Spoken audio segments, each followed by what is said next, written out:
No matter how big your business is, it's essential that people know who you are and how to get a hold of you, and of course, if you're going to sell products, where they can get a hold of them.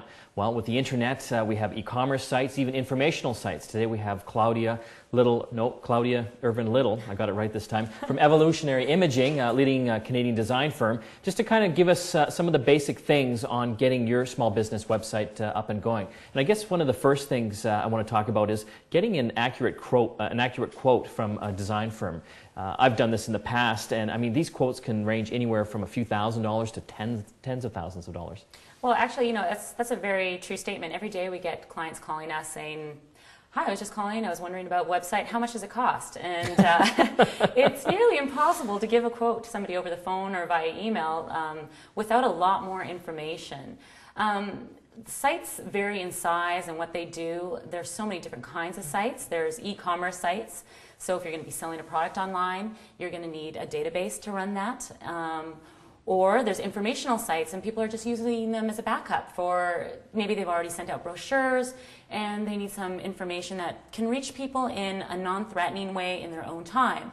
Well, both of those sites have very different setups and they cost very different. The best thing to do before you ever approach anybody for quotes is you want to do a web skeleton up. You want to decide how big is your site going to be. A web skeleton, yeah. So like an outline. Like a flow chart. Yeah. So you're going to start with your home page, just like you would any website that you go to, and then say, okay, what menu titles do I want under there? And then in your head, and then on paper, flesh that out a little bit. You don't need actual content at that time, but just think about what the menu titles would be called. That's your first step, because that will really give your designer a better idea. Almost every client says, "Oh, I just need a small site, 5 pages," and that seems to be a standard thing that they say.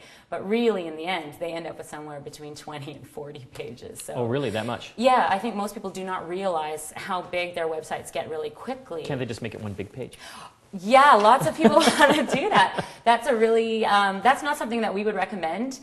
Generally, we like to try to get one screenshot on your monitor to be all the content that there is. If you're scrolling and scrolling forever, that's really bad from the client's perspective, and it makes your site very difficult to navigate. So generally, one view screen is considered one page. So does it help, obviously, having this outline done and also telling them what your budget might be? Absolutely, because based on the same outline, see, there's just so many choices in what you can do, but based on the same outline, you can have a $10,000 site and you can have a $150,000 site, depending on what the site does. So really, you do want to talk budget with your designer, and you also want to talk about exactly what you want to accomplish with your site. You know, if you just want a purely informational site, well, probably you don't need to spend $150,000 on a website.